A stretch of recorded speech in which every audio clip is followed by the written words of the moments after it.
الحمد لله والصلاة والسلام على رسول الله وعلى آله وأصحابه أجمعين. أما بعد، أعوذ بالله من الشيطان الرجيم. بسم الله الرحمن الرحيم. وإذ يريكموهم إذ التقيتم في أعينكم قليلا ويقللكم في أعينهم ليقضي الله أمرا كان مفعولا وإلى الله ترجع الأمور. صدق الله العظيم. السلام عليكم ورحمة الله وبركاته.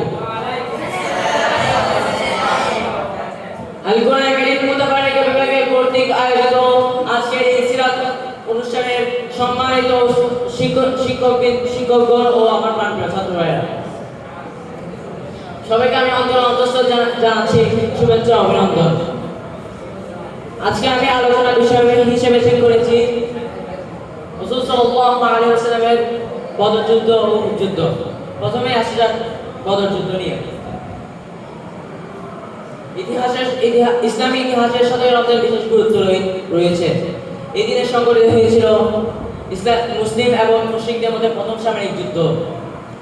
ইতিহাসে এই যুদ্ধ বদর যুদ্ধ নামে পরিচিত বা গাজওয়াতুল বদর নামে পরিচিত। এই যুদ্ধ রাসূল সাল্লাল্লাহু আলাইহি ওয়াসাল্লাম নিজেই পরিচালনা করেছিলেন। এই যুদ্ধের কারণে ইসলামের যুগান্তরিক পরিবর্তন এসেছিল। পবিত্র আল কোরআনে সূরাতুল ইমরান ও সূরাতুল আনফালে আল্লাহ তাআলা বদর যুদ্ধের ঘটনা বর্ণনা করেছেন। আল্লাহ তাআলা বলেন, ওয়া ইয ইউরিকুমুহুম ইয ইলতাকাইতুম ফি আ'ইউনিকুম ক্বালিলা ওয়া ইউকাল্লিলুকুম ফি আ'ইউনিহিম লিয়াকদি আল্লাহু আমরান কানা মাফউলা ওয়া ইলা আল্লাহি তুরজাউল উমুর। স্মরণ করো, যখন আমি তোমাকে দেখিয়েছিলাম স্বপ্নের মধ্যে তারা সংখ্যায় অল্প, যদি আমি তোমার দেখাতাম তার সংখ্যায় বেশি, তাহলে তোমরা যুদ্ধ করতে সাহস রাখতে এবং নিজের মধ্যে যুদ্ধের ব্যাপারে মতবিরোধ তৈরি করতে। কিন্তু আল্লাহ তাআলা রক্ষা করেছেন, নিশ্চয়ই তিনি অন্তরের খবর জানেন।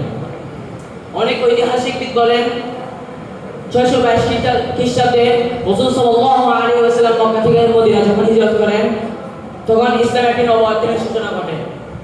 ইসলামের বার্তা চারিদিকে ছড়িয়ে পড়তে থাকে। এই জিনিসের জন্য মক্কার কাফের মুশরিকরা কোবে বিভ্রান্ত হতে থাকে। তাই তারা মুসলমানদেরকে চিরতরে শেষ করে দেওয়ার জন্য ষড়যন্ত্রে লিপ্ত হয়। এই ষড়যন্ত্রের মধ্যে লিপ্ত ছিলেন মদিনার খাজরাজ বংশের নেতা মুনাফিক আব্দুল্লাহ ইবনে উবাই, যার স্বপ্ন ছিল মদিনার শাসক হওয়ার। কিন্তু রাসূল সাল্লাল্লাহু আলাইহি ওয়াসাল্লাম মুসলমানরা যখন মদিনায় হিজরত করেন, তখন তার স্বপ্ন পূরণ হওয়া অনেক কঠিন হয়ে পড়েছিল।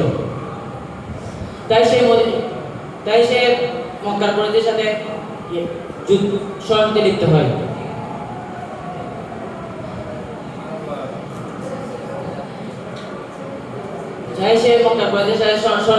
হয়। অনেক ঐতিহাসিক বলে এই বদর যুদ্ধ হওয়ার কারণ।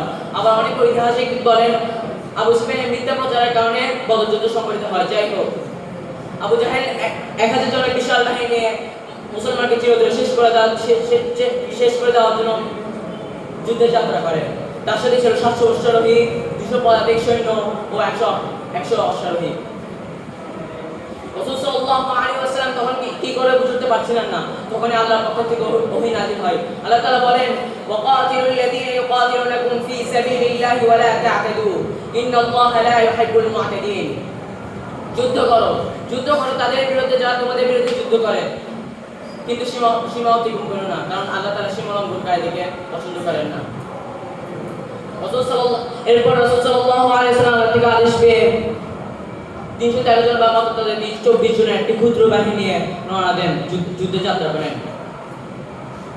মদিনা থেকে 80 মাইল দূরে বদর উপত্যকার আল আরিশ প্রদেশে শিবির স্থাপন করে, যার ফলে বদরের কূপগুলো মুসলমানদের অনুকূলে চলে আসে। 17 হিজরি 17 রমজান শুরু হয়ে যায় তুমুল যুদ্ধ। কুরাইশদের পক্ষ থেকে নিহত হয় আবু জাহেল সহ 70 জন এবং বন্দী হয় 70 জন। মুসলমানদের থেকে 14 জন শহীদ হন। বদর যুদ্ধ ছিল সত্য মিথ্যার উপর যুদ্ধ। এই যুদ্ধে যদি মুসলমানরা হেরে যেত, তাহলে দুনিয়ার বুক থেকে মুসলমান ও ইসলাম সম্পূর্ণভাবে বিলীন হয়ে যেত। বদর যুদ্ধে মুসলমানদের সৈন্য সংখ্যা ছিল 313 জন। তার মধ্যে 82 ছিলেন 82 জন ছিলেন মুহাজির ও বাকি সব আনসার। মুসলিম সেনাপতি বিশ্বনবী মুহাম্মদ সাল্লাল্লাহু আলাইহি ওয়াসাল্লাম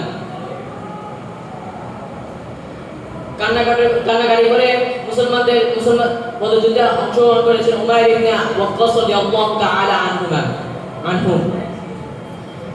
আবু জাহেলকে হত্যা করেছেন দুই ভাই, তারা হলেন হযরত মুআজ ও হযরত মুআইজ রাদিয়াল্লাহু তাআলা আনহুমা। কুরাইশের বাহিনীর সেনাপতি ছিল উতবা ইবনে রাবিআ। কুরাইশের সৈন্য সংখ্যা ছিল 1000 জন এবং কুরাইশ থেকে অসংখ্য উট ছিল এবং তাদের জন্য প্রতিদিন 9 থেকে 10টি করে উট জবাই করা হতো শুধু খাওয়ার জন্য। এবং তাদের থেকে 100 ঘোড়া ও 600 লঘু বর্মা ছিল। এরপর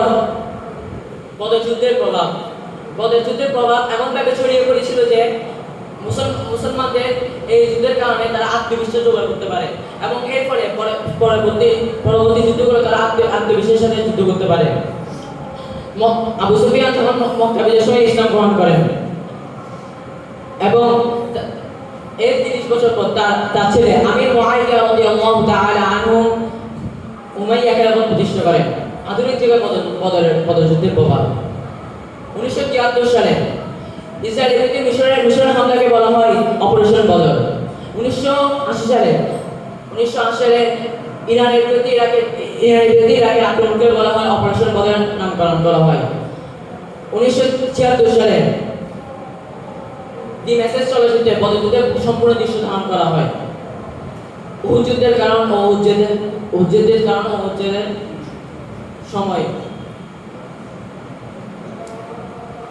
উহুদ যুদ্ধ ইসলামের অন্যতম একটি যুদ্ধ ছিল উহুদ যুদ্ধ। এই যুদ্ধ ছিল মুসলমানদের অগ্নি পরীক্ষা।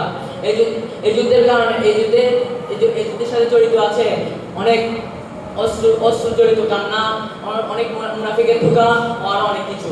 তাই আপনারা বুঝতে পারছেন যে উহুদ যুদ্ধ কেমন অগ্নি পরীক্ষা ছিল। উহুদ যুদ্ধ কেমন অগ্নি পরীক্ষা ছিল। উহুদ যুদ্ধের কারণ বদরের যুদ্ধে মুসলমানদের হাতে নিহত হয়েছিল মক্কার কুরাইশদের অনেক বড় বড় নেতা এবং আরব দেশে তখন একটি নিয়ম চালু ছিল যে প্রতিশোধের বিরুদ্ধে প্রতিশোধ।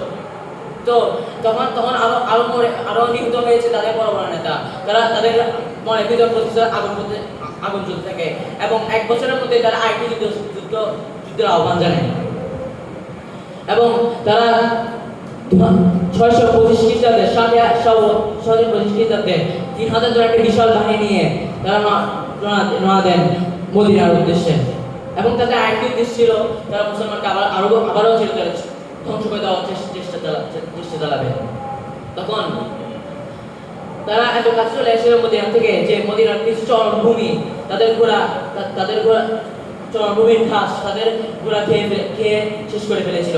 তখন রাসূল সাল্লাল্লাহু আলাইহি ওয়াসাল্লাম সাহাবীদের নিয়ে পরামর্শে বসেন।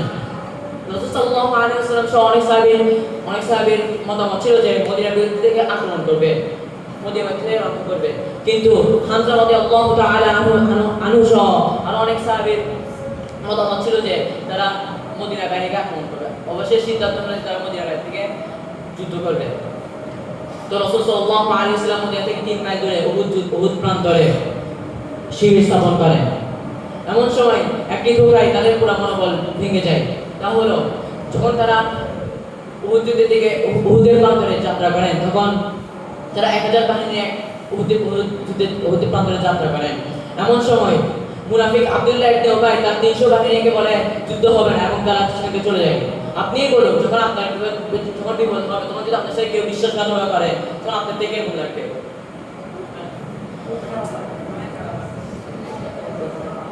তো এরপরে তারা যায় 7 শাওয়াল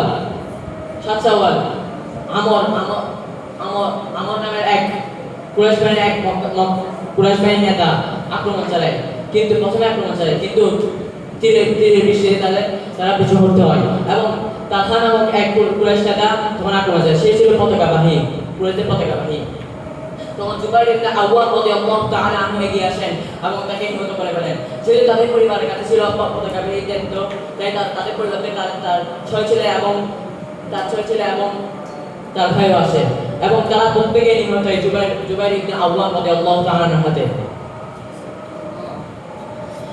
এমন সময় শুরু হয় তুমুল যুদ্ধ। 7 শাওয়াল ওয়াহশী নামক এক ব্যক্তি হামজা রাদিয়াল্লাহু তাআলা আনহুকে বর্ষা নিক্ষেপ করে খুন করেন এবং হিন্দা সহ আবার অনেক একটি খারাপ প্রস্তাব দিয়েছিল। সেই খারাপ প্রস্তাব হলো মুহাম্মদ সাল্লাল্লাহু আলাইহি ওয়াসাল্লাম মাতা আমিনার কবর যাতে ধ্বংস করে ফেলা হয়, কিন্তু মক্কার কুরাইশরা এটা ভেবে আর কিছু করেনি যে কারণ যদি কবর ধ্বংস করে ফেলা হয় তাহলে অনেক ব্যাঘাত করতে পারে, অনেক সমস্যার সৃষ্টি হতে পারে। তারা এই দিকে যায়নি। এমন সময় 7 শাওয়াল যুদ্ধ শুরু হয়ে যায়। যেখানে মুসলমানরা প্রথমে যুদ্ধ জয় করার অনুমতি ছিল। এক পাশে ছিল খালিদ বিন ওয়ালিদ এবং এক পাশে ছিল ইকরাম ইবনে আবু জাহেল। প্রত্যেকবারে খালিদ বিন ওয়ালিদ প্রত্যেকবারে আক্রমণ চালাতে যায়, কিন্তু পারে না। মুসলমানদের 50 জন তীরবাহী ছিল করে, কিন্তু পরবর্তীতে মুসলমানদের পরাজয় গঞ্জপদে মোহ মুসলমানদের পরাজয় হয়েছিল। মুসলমান যখন বিজয়ের দিকে চলে আসছিলেন, বিজয় করার সময় বেশি হয়ে পড়েছিল, তখন অনেকজন ধন সম্পদের মুখে পড়ে গিয়েছিল। তারা মাঝখানে সম্পদগুলো সংগ্রহ করতে ব্যস্ত হয়ে পড়েছিল এবং শুরুতে অনেক মুনাফিক যুদ্ধ থেকে পালিয়ে যায়, যার ফলে যুদ্ধের পরাজয় ঘটে। আর একটি ছিল তীরবাহী যারা ছিল তারা মূল যুদ্ধে অংশগ্রহণ নেয়। তাই রাসূল সাল্লাল্লাহু আলাইহি ওয়াসাল্লামের কথা না শোনার কারণে যুদ্ধের পরাজয় ঘটে। হিন্দা শহর 15 জন মহিলা তাদের সাথে যোগ দিয়েছিল। তারা প্রতিশোধের নেওয়ার জন্য অনেক গভীর জায়গায় রাখলো এবং তাদেরকে উৎসাহিত করতে লাগলো। এমন সময় আবু সুফিয়ানের সাথে ওমর রাদিয়াল্লাহু তাআলার কথোপকথন হলো। আবু সুফিয়ান বলল এমন সময় একটি কুসংস্কার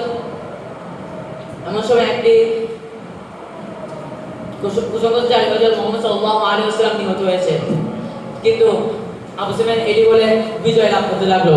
কিন্তু যখন ওমর রাদিয়াল্লাহু তাআলা বলেন আমাদের মধ্যে যারা নিহত হয়েছে তারা জান্নাতে গেছে, আর তোমাদের মধ্যে যারা নিহত হয়েছে তারা জাহান্নামে গেছে।